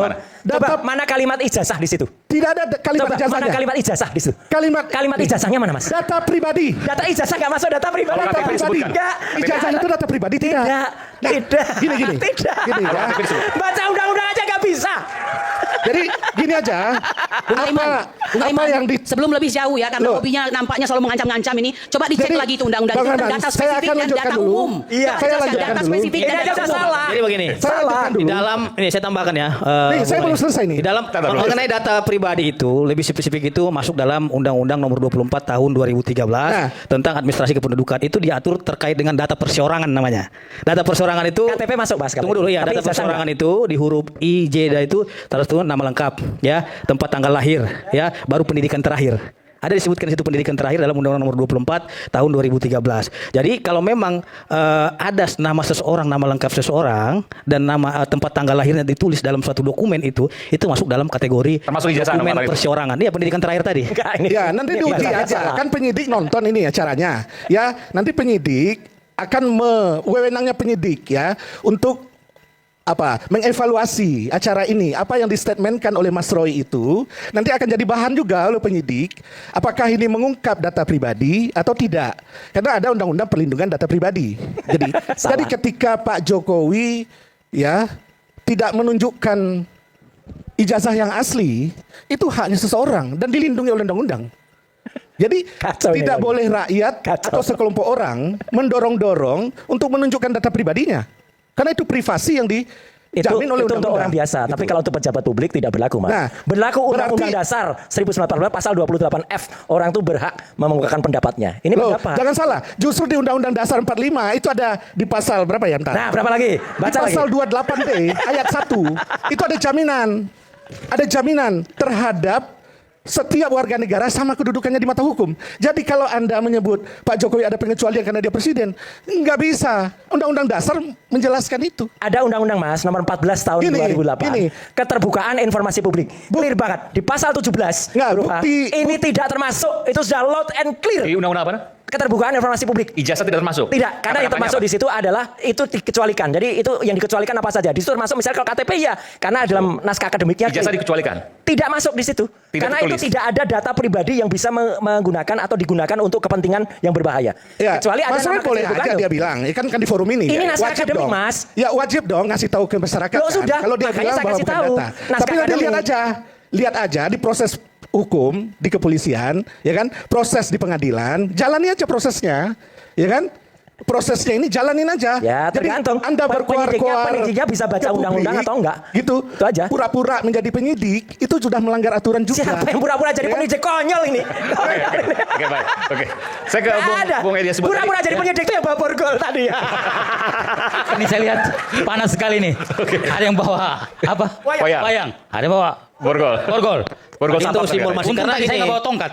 Iya, karena dia bawa wayang, kita bawa borgol. Jadi kan Bung Edi tadi ada dua terkait sisi. dengan bukan ketidakpercayaan, tapi gelar perkara terbuka karena ada hal-hal yang masih mengganjal. Ya. Mungkinkah itu? Ya, jadi gini, saya bicara dari segi prosedur. Ya, pertama sah-sah saja apabila misalnya Bang Roy Suryo dan juga kawan-kawannya lain tidak percaya. Silakan saja, karena itu adalah hak daripada semua warga negara. Ya, siapa saja boleh tidak percaya. Namun demikian, kalau kita lihat bahwa apa yang dilakukan oleh kepolisian, ya. Bukan seperti tadi Bang Roy Suryo hanya menduga-duga, tidak demikian. Hukum, bicara hukum, maka yang dilakukan adalah harus berdasarkan fakta-fakta. Harus berdasarkan bukti-bukti yang ada. Kemudian harus diuji secara scientific crime investigation, secara ilmiah. Jadi kalau Bang Roy Suryo tadi menduga ini palsu, ini nggak cocok, itu menduga-duga namanya. Fakta ini Pak Edi, bukan duga. Iya. Dan mari Itu kan- mari kepolisian sama-sama. Yuk sama-sama, kalau metodenya begini, ayo kita begini. Ya. Itu aja, clear. Ya, makanya kan boleh saja. Itu kan menduga-duga ya. Itu kan baru dugaan ya. Dan kemarin kalau saya lihat sudah membuat laporan ke Biro Wasidik ya. Dan itu udah benar. Ya. Itu udah benar. Nanti prosesnya adalah Biro Wasidik akan melakukan penelitian terhadap apakah yang dilakukan oleh penyidik itu sudah sesuai prosedur. Kalau misalnya nanti pengaduan itu akan direspon, kemudian nanti kita harapkan dalam waktu dekat, Biro Wasidik akan memberikan suatu penilaian dan juga tindakan. Pertama, dia bisa melakukan asistensi. Asistensi adalah dia akan turun ke bawah, kemudian melakukan penyelidikan melihat bagaimana hasil pemeriksaan atau penyidik bekerja untuk memberikan penilaian benar nggak atau tidak. Yang kedua, kalau itu tidak dilakukan, maka tim Wasidik, Biro Wasidik akan juga melakukan gelar perkara khusus. Bagaimana caranya? Maka nanti yang dilakukan oleh penyidik adalah dia akan mengundang banyak pihak. Termasuk terlapor juga? Ya, Oke. nanti pelapor akan diundang. Kemudian penyidik juga di sini akan diundang sebagai orang yang dilaporkan. Dan itu boleh terbuka? Katakanlah Terbuka pers, kepada kemudian mereka yang meliput. ada di situ. Ya. Pers meliput bisa? Ya. Ini cerdas ini, betul. Bentar Bung Edi. Pers meliput bisa secara Oh terbuka? enggak, kalau pers enggak. Pers enggak. Karena Oke, tidak. tapi Karena memang itu para pihak. Itu Para ranah. pihak. Ya, Oke, para pihak. baik. Misalnya dari pelapor Ya. akan diundang. Kemudian nanti dari penyidik yang dilaporkan tadi juga akan diundang. Oke. Itu akan ketemu. Dan di situ nanti akan ada propam. Artinya mungkin itu terjadi? Mungkin ketika misalnya itu dinilai ada penyimpangan. Ada misalnya yang tidak benar. Kalau ada penyimpangan? Kalau ada penyimpangan. Hanya itu pintu masuknya? Ya. Kalau tidak ada penyimpangan tidak Tidak mungkin? bisa, ya. Karena semua kan ada berdasarkan fakta-fakta dan data-data di lapangan. Yang kedua, di situ nanti akan dihadiri oleh Propam tadi, Bitkum dari Baris Krim Polri. Kemudian ada juga nanti di sana itu Irwasda atau juga mungkin Irwasum ya. Kemudian ada juga di sana Propam ya. Nanti mereka ini akan sama-sama duduk apa yang sudah dilakukan penyidik apakah benar atau tidak. Nanti Biro Wasidik akan memberikan suatu putusan. Apakah betul yang sudah dilakukan oleh penyidik ini? Oke. Karena semua kan harus berdasarkan fakta-fakta. Misalnya ijazah. Kan tadi udah penyidik kalau kita lihat dari awal sudah memintain keterangan banyak pihak, termasuk teman-temannya yang teman sekolahnya. Sudah banyak dimintain keterangan. Termasuk juga dari pihak UGM, termasuk juga dari pihak kawan-kawan yang lain ya. Kemudian yang kedua, ijazah itu kan sudah akan dibandingkan. Ijazah yang Pak Jokowi, ijazah temannya yang lain akan dibanding. Dan itu dilakukan secara puslapor. Pusat Laboratorium Forensik itu akan memberikan suatu penilaian, Puslapor Polri ya, akan memberikan penilaian identik atau tidak ya. Jadi bukan maksudnya identik itu kan misalnya dari kertasnya cocok apa enggak, terus tulisannya cocok apa enggak, terus nanti itu. Maka dari yang demikian kalau kita lihat kemarin, apa yang menjadi putusan daripada Baris Krim Polri itu memang sudah melewati tahapan-tahapan yang panjang. Karena membuktikan bahwasanya menghentikan penyelidikan itu tidak mudah, tetapi harus didukung dengan fakta-fakta yang ada. Kalau tadi disebutkan misalnya Dumas bertahan sampai kemudian Pak Jokowi melapor baru dikerjakan. Bagaimana kemudian? Saya kira enggak juga ya. Enggak juga. Iya. Ya, karena dilihat semua juga berjalan ya. Termasuk juga saat ini malah kalau saya lihat ini sangat cepat ya. Laporan kawan-kawan terhadap Baris Krim sudah sangat cepat. Bahkan apalagi ini adalah merupakan sorotan masyarakat, saya kira ini sangat cepat dikerjakan. Oke. Kemudian tadi disampaikan juga, kenapa dihentikan? Ya memang itu ada diskresi kepolisian. Penyidik ketika tidak menemukan pidana, unsur pidana, dia boleh menghentikan penyidikan. Dan itu diatur dalam peraturan Kapolri. Kemudian itu juga ada putusan Mahkamah Konstitusi tentang ini. Bahwasanya apa yang dilakukan oleh penyidik itu dilindungi, tidak melanggar aturan undang-undang. Oke, Anda mau menyampaikan sesuatu? Baik, Bismillahirrahmanirrahim. Mas Aiman, kita semua yang ada di sini juga pemirsa dan seluruh rakyat tentu ingin penyelesaian kasus ini karena memang energi kita sudah luar biasa habis untuk persoalan yang saya kira kalau energi kita gunakan untuk hal yang lain akan lebih produktif. Namun demikian, saya ingin menyampaikan beberapa hal terkait penyelesaian secara tuntas dalam perkara kasus ijazah palsu Saudara Joko Widodo ini. Ada dua pendekatan penyelesaian itu. Yang pertama pendekatan dengan perspektif objektif, yang kedua pendekatan dengan perspektif subjektif. Pendekatan objektif adalah pendekatan hukum. Proses sudah bergulir, kita hargai begitu.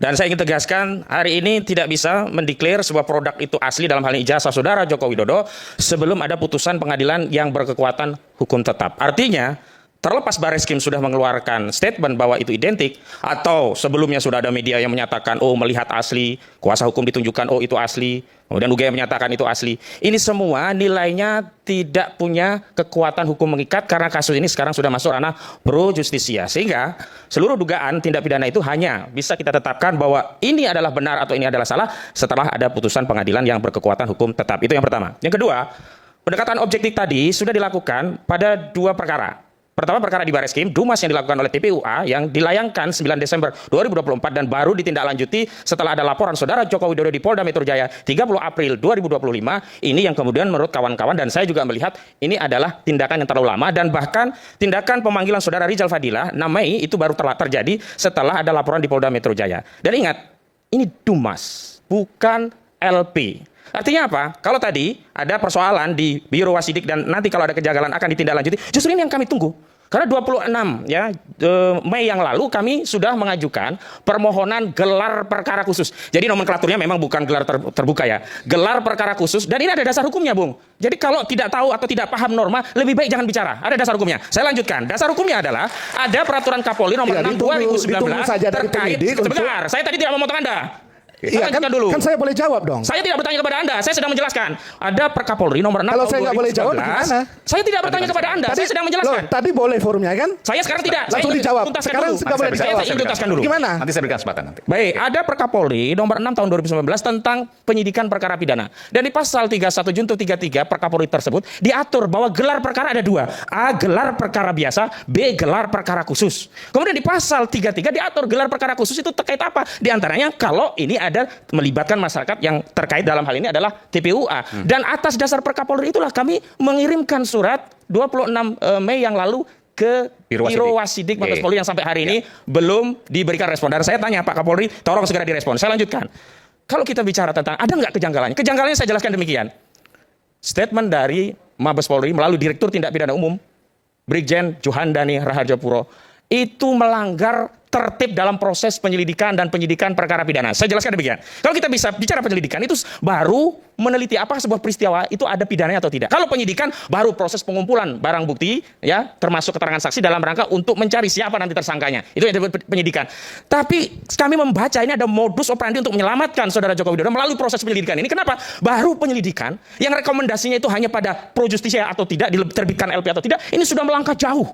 Melangkah jauh periksa bukti, melangkah jauh mengetes bukti, dan kemudian tiba-tiba yang tidak fair adalah dihentikan penyelidikan. Ada dua pendekatan. Pertama, saya mengutip pendapat Pak Ugroseno, mantan Wakapolri. Beliau katakan penyidik tidak berwenang menghentikan penyelidikan. Yang kedua, tidak fairnya, kalau itu dihentikan dalam penyelidikan, kami tidak punya ruang untuk mengajukan proses apa yang disebut dengan permohonan pra-peradilan. Karena objek yang bisa diajukan pra-peradilan hanyalah penghentian penyidikan atau SP3. Artinya apa? Satu-satunya jalan yang bisa ditempuh adalah melalui proses gelar perkara khusus yang, kembali kalau kita bicara tentang penyelidikan yang menggunakan pendekatan scientific crime investigation, itu harus terbuka. Tahapannya diketahui, setidaknya bagi pelapor atau pengadu. Kemudian ada ahli-ahli. Dan ahli itu juga tidak sepihak dari Bareskrim. Harus pula ahli-ahli dari kami juga diberi akses untuk melihat mana toh ijazah Jokowi. Oh ini. Pembandingnya mana? Oh ini. Oh pembandingnya ternyata ijazah yang tidak diketahui misalnya begitu. Lalu kita baru akan bisa mengikatkan diri kita pada hasil dalam sebuah proses yang kita dilibatkan. Sekarang bagaimana mungkin kita diminta terikat dengan suatu hasil yang prosesnya kita tidak dilibatkan?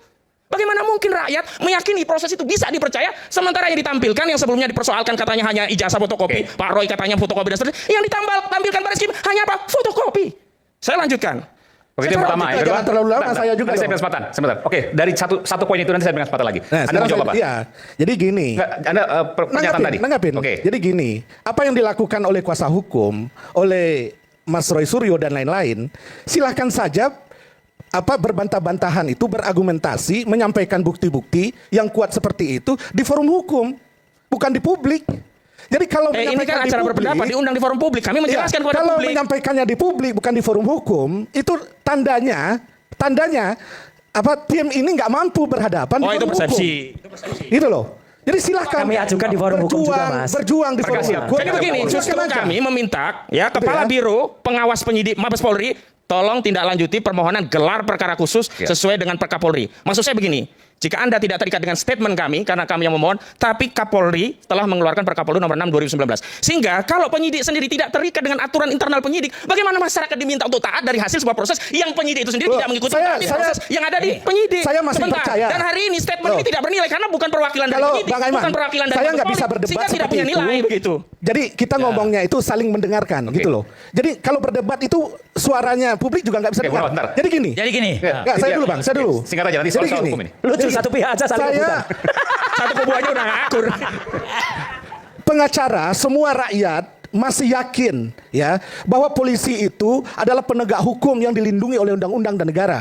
Rakyat pun dilindungi, Mas. Rakyat juga dilindungi. Karena itu, percayakan proses ini secara jujur, terbuka kepada kepolisian.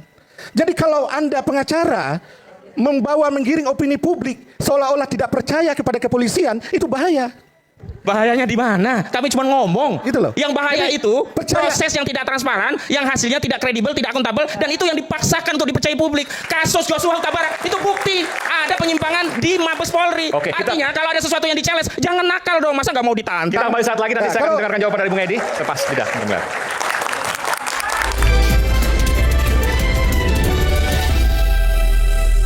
Disebutkan ada kejanggalan-kejanggalan versinya Bung Hosinuddin. Silakan Bung Edi. Saya kira boleh saja memiliki pandangan demikian. Tapi kan semuanya kan harus berdasarkan aturan. Harus berdasarkan bukti-buktinya. Mungkin tadi dia bilang, nggak percaya, silakan saja nggak percaya. Tetapi masalahnya kan bukti-bukti yang itu yang digunakan oleh kepolisian di dalam melakukan penyidikan terhadap kasus ini. Silakan tidak percaya, lakukan upaya hukum lain. Karena memang polisi kan berdasarkan aturan-aturan yang ada, berdasarkan bukti-bukti yang ada. Seperti misalnya bukan seperti tadi. Menduga-duga tidak demikian di dalam bicara hukum, tetapi harus berdasarkan, termasuk juga misalnya laboratorium forensik dilakukan, dan bisa dibayangkan seluruh Indonesia ini melakukan penelitian di situ. Tapi mungkin ada pertanyaan dari publik juga bahwa masih penyelidikan, tapi kemudian menyimpulkan bahwa ijazah itu asli itu boleh. Boleh. Oke. Silakan. Karena tadi sampaikan bahwa saya tidak boleh. Saya kira boleh.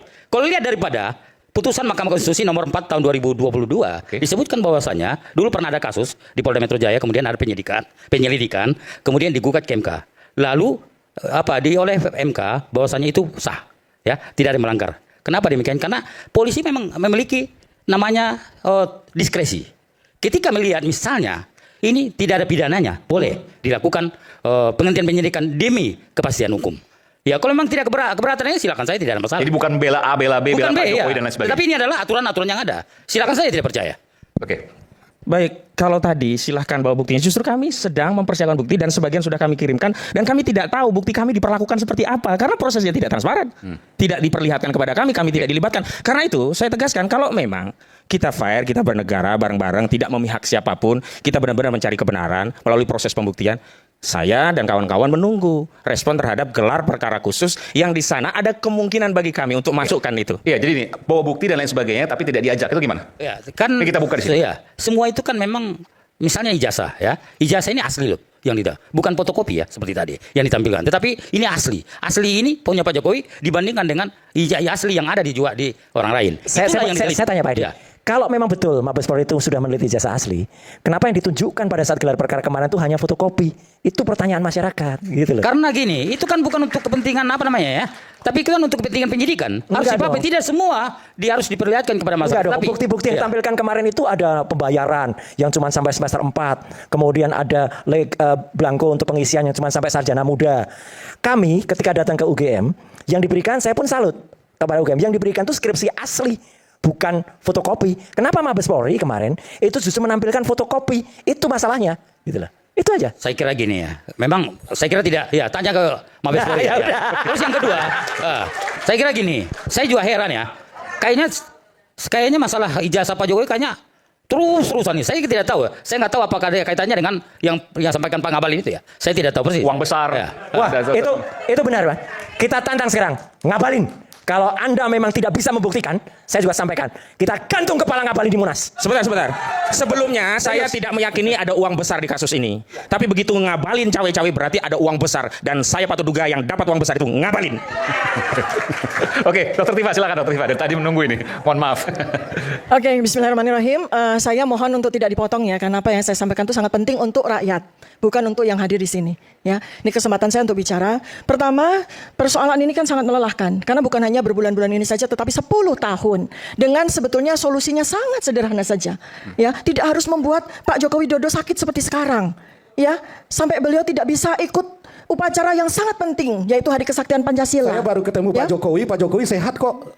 Jadi, sehat walafiat. Ya, yang menyampaikan adalah lah yang bilang sakit sopo. yang menyampaikan kan ininya beliau, apa namanya?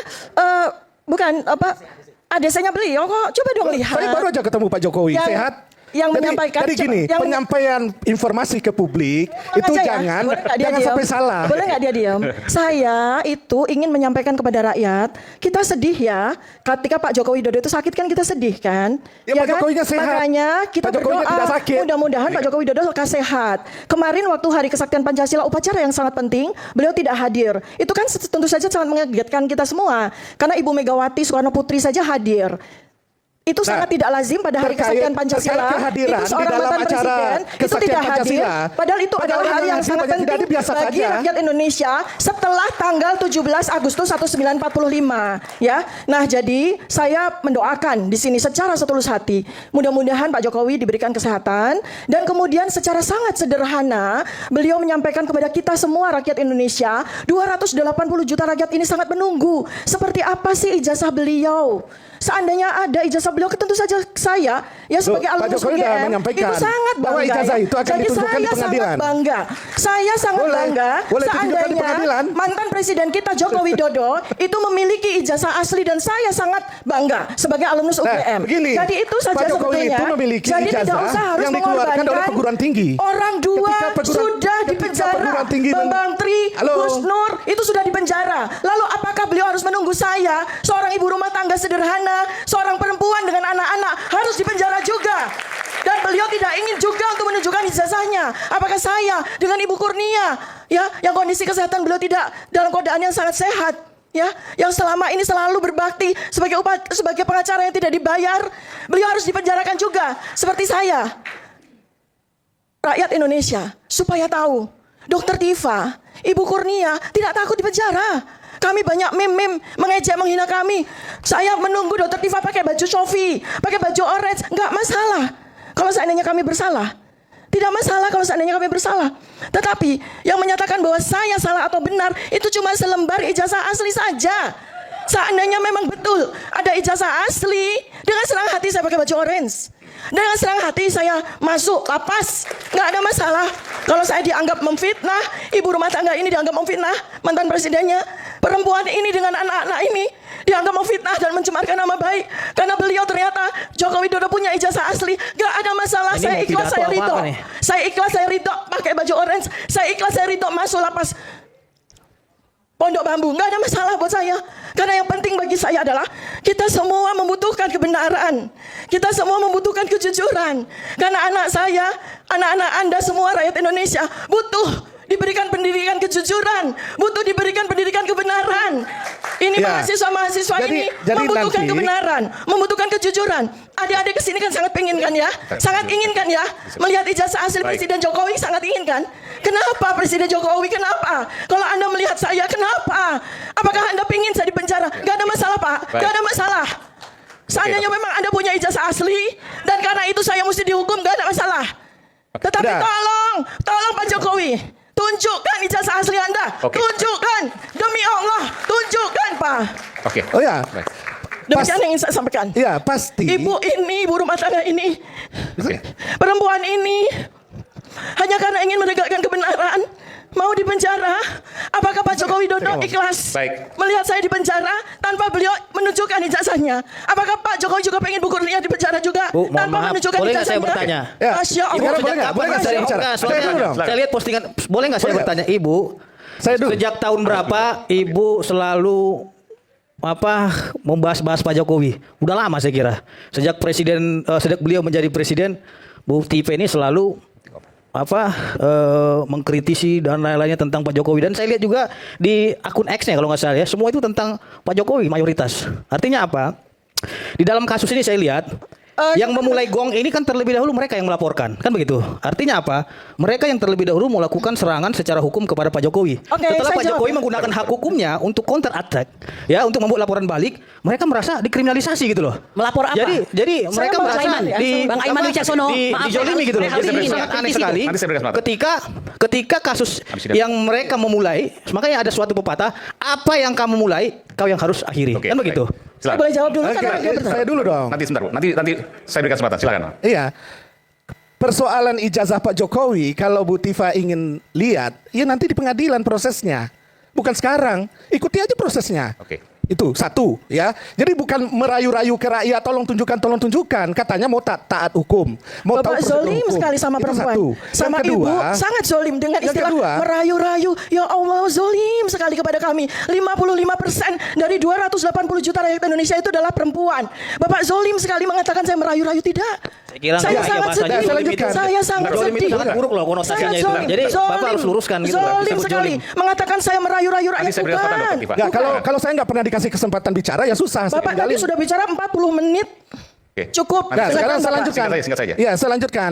Jadi prosedurnya itu kalau mau taat hukum di negara hukum itu ada. Saya bilang itu ada waktunya. Di pengadilan. Saya bilang di pengadilan. nggak ada masalah kan tadi saya sudah bilang. Oke ya. Jadi kalau soal penegakan hukum, saya 2014. Kasih ngomong gimana? Saya 2014 itu memilih Presiden Joko Widodo dengan penuh kebanggaan. Penuh kebanggaan. Karena apa? Pada waktu itu media sosial ibu itu banyak nggak terkait dengan Pak Jokowi yang dibahas. Saya bangga sekali. Soalnya saya lihat riwayat ibu itu semuanya itu mayoritas mengatakan alumnus Universitas Gajah Mada. Pak Jokowi gitu loh. Saya bangga sekali. Tetapi kebanggaan saya udah runtuh. Kebanggaan saya udah runtuh. Kita bisa ini. Kita mau pidato beliau memenjarakan Bambang Tri tahun 2016. Kembali saat lagi tetap bersama kami di Suara.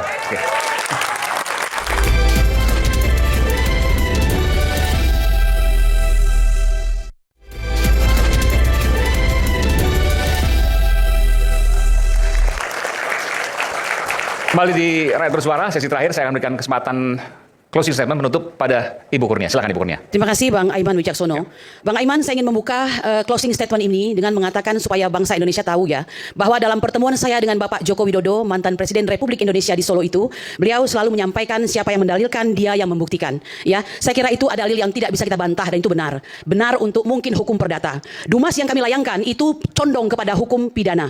Maka sebenarnya pendekatan siapa yang mendalilkan, dia yang membuktikan itu tidak tepat.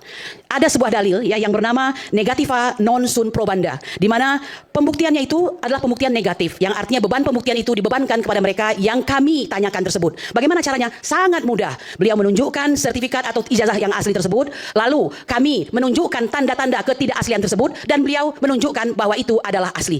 Hanya itu saja dan sesimpel itu. Ya. Nah, kemudian yang kedua, kami ingin menekankan sebagai berikut mengenai penilaian atas asli atau palsu ijazah Jokowi.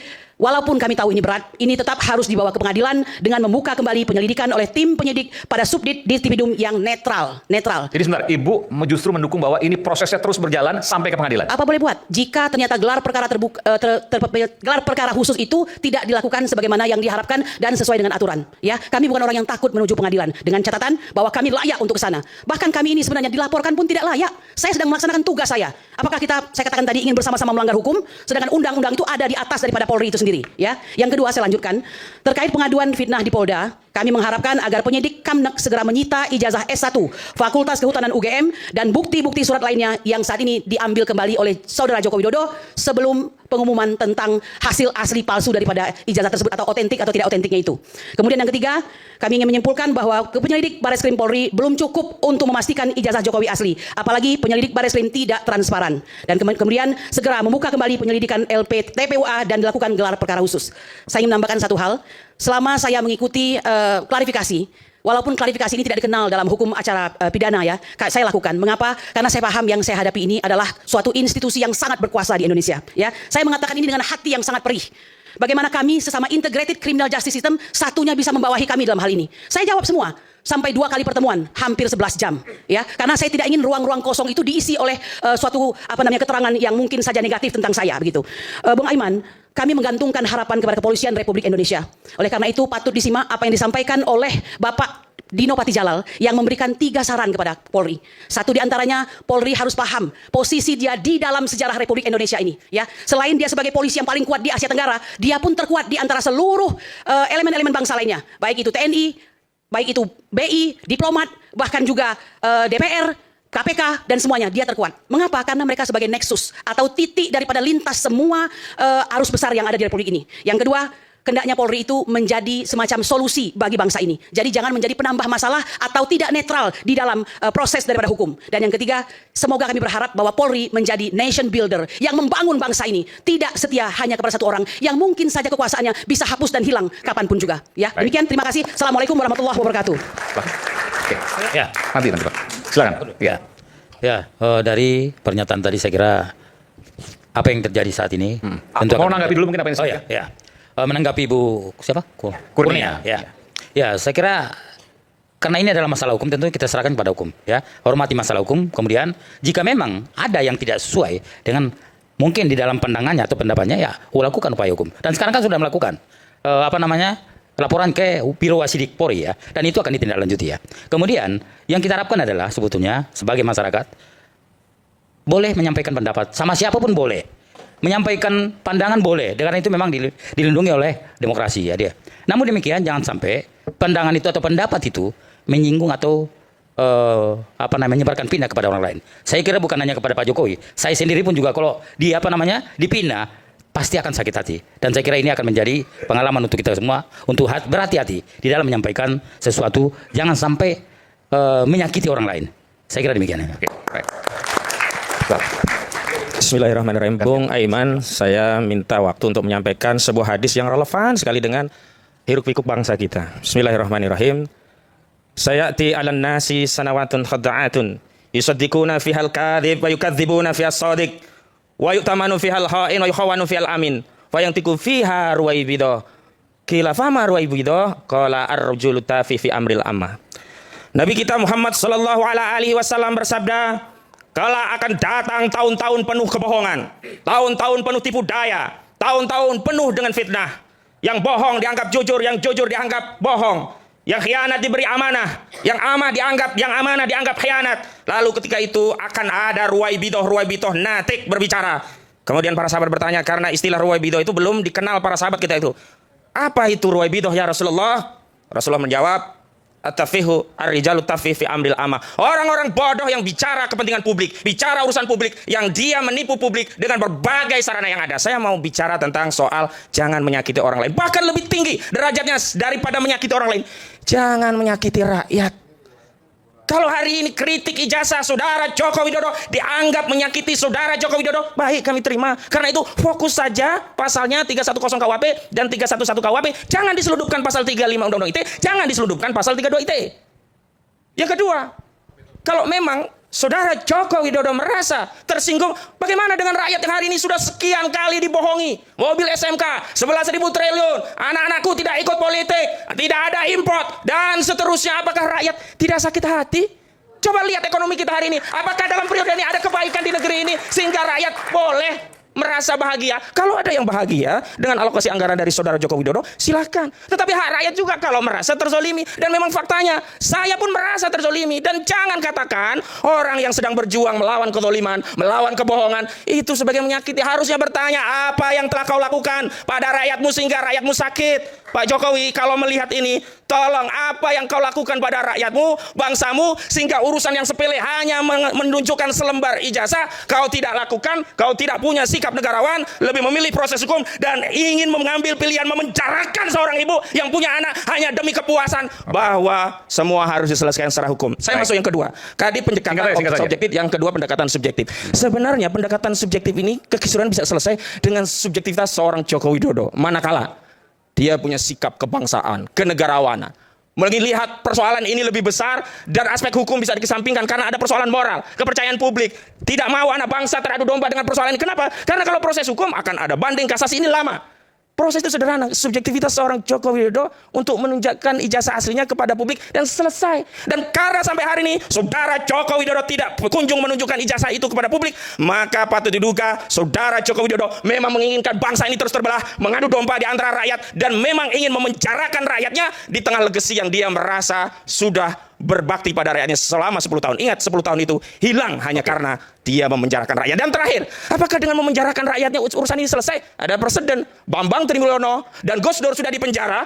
Tapi apakah orang tidak bertanya ijazah asli? Mohon maaf, ini ijazah asli ini tidak terjawab. Kenapa? Metode menyelesaikan masalah nggak cocok. Masalahnya ijazah asli atau tidak diselesaikan dengan menjarain orang. Harusnya kalau orang bertanya asli atau tidak, tunjukkan ijazahnya, selesai. Bukan dengan memenjarakan orang. Ini yang saya sebut bahwa saudara Joko Widodo tidak sedang benar-benar ingin menyelesaikan masalah ini, bahkan cenderung ingin berbuat zalim dan zalim lagi kepada rakyatnya dengan mengambil narasi proses dan prosedur hukum dengan menarget rakyatnya sendiri. Demikian, Assalamualaikum warahmatullahi wabarakatuh. Ya, terima kasih Bang Aiman. Dari tadi kesempatan saya selalu dipotong-potong. Udah banyak tadi. Ya. Dokter Tifa yang sedikit sebenarnya. Nah, makanya di akhir ini ya jangan silakan. dipotong. Ya, di akhir ini jangan dipotong. Ya, silakan. Jadi yang pertama, yang bisa melakukan gelar perkara itu hanya penyidik. Jadi rakyat tidak bisa melakukan gelar perkara. Karena itu hukum yang berlaku di negara kita. Ketika rakyat melakukan gelar perkara, maka itu melanggar hukum. Jadi kalau melanggar hukum harus siap dengan konsekuensi hukum. Gitu ya. Itu yang pertama. Yang kedua, di Undang-Undang Pendidikan Nasional, kewenangan tertinggi dalam menerbitkan ijazah pendidikan itu adalah perguruan tinggi itu. Ketika perguruan tinggi itu mengatakan ijazahnya sah, maka sahlah dia secara hukum.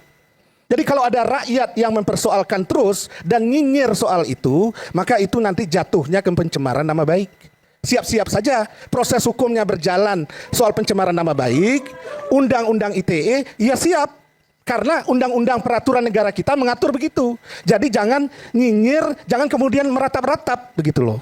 Karena ada aturannya. Undang-Undang Pendidikan Nasional menjamin begitu. Jadi kalau tidak puas dengan itu, UGM-nya yang digugat. Ini saya juga gitu. harus adil juga. Bukan Pak Jokowinya yang digugat. Bentar, Mas. Saya mau nanya tadi berkaitan dengan itu. Tadi kan Dokter Tifa bilang kalau seandainya tunjukkan saja selesai, jangan sampai nggak ditunjukkan lalu menjarakan kami ini. Mereka sebutkan seperti itu. Bagaimana dengan pertanyaan terkait dengan menunjukkan ijazah, ada Undang-Undang Perlindungan Data Pribadi. Kewenangan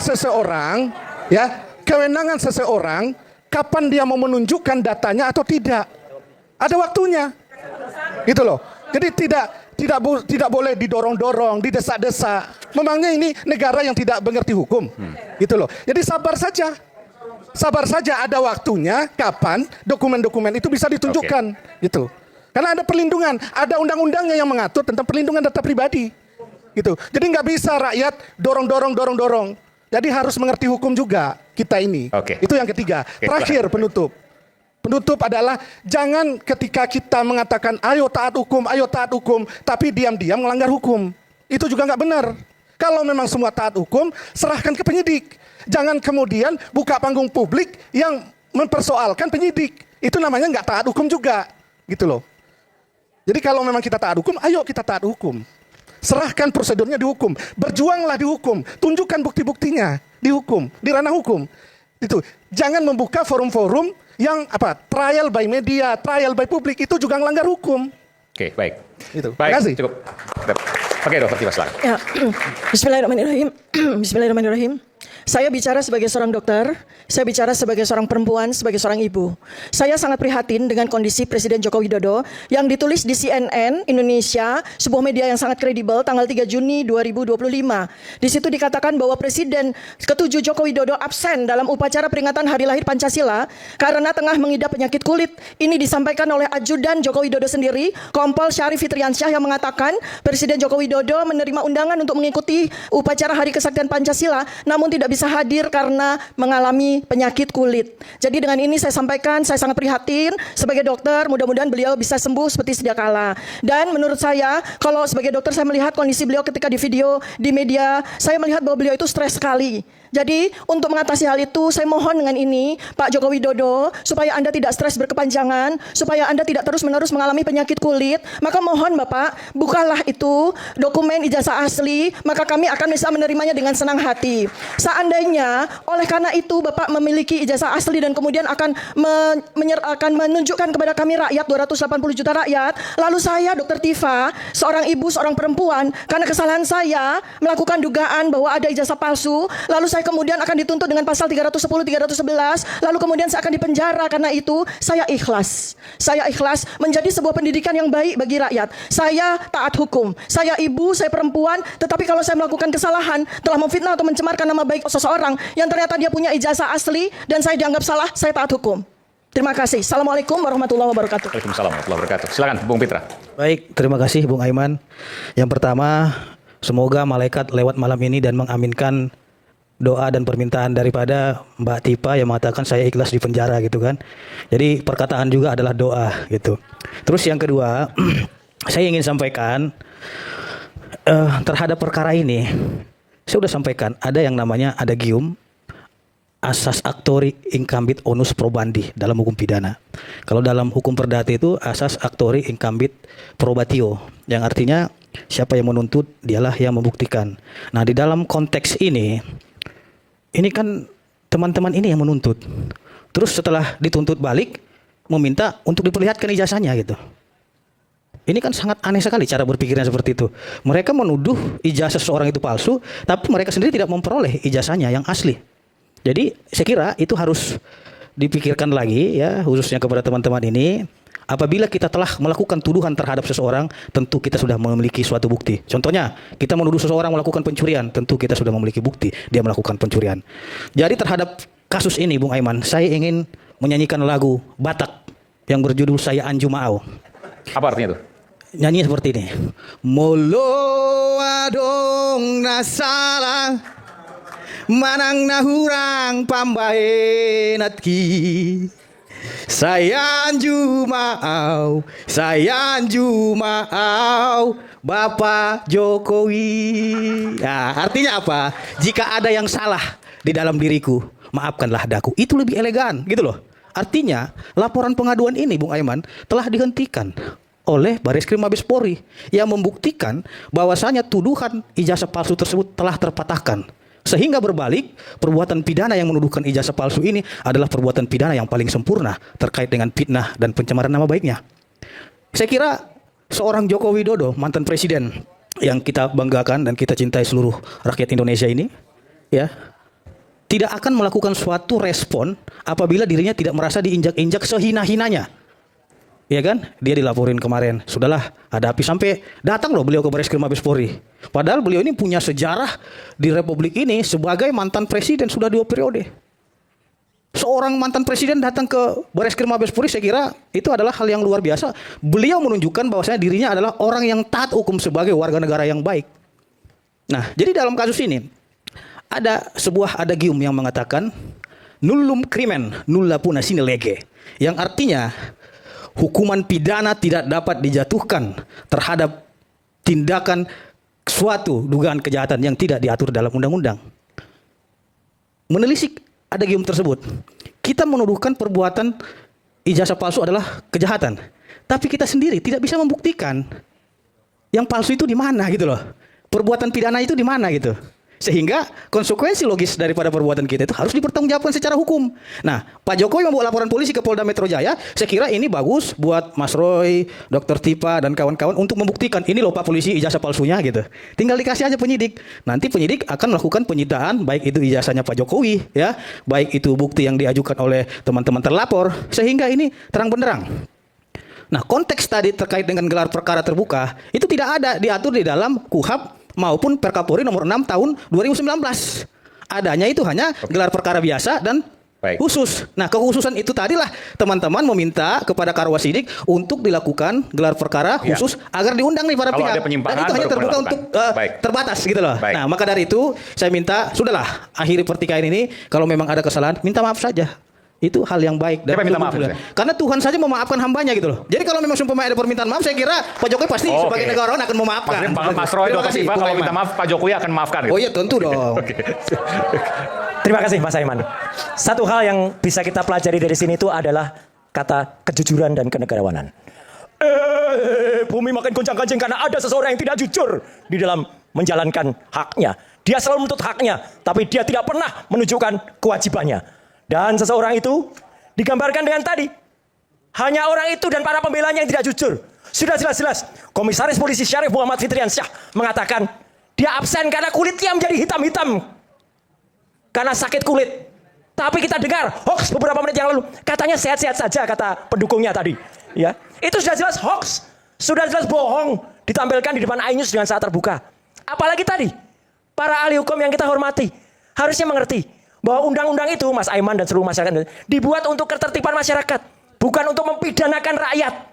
Saya termasuk, sekali lagi maaf saya ulangi, saya termasuk tim penyusun dari Undang-Undang ITE nomor 11 2008, direvisi jadi Undang-Undang 19 tahun 2016, direvisi terakhir menjadi Undang-Undang 1 tahun 2024. Itu tujuannya adalah untuk agar Indonesia bisa masuk dalam kancah e-commerce global.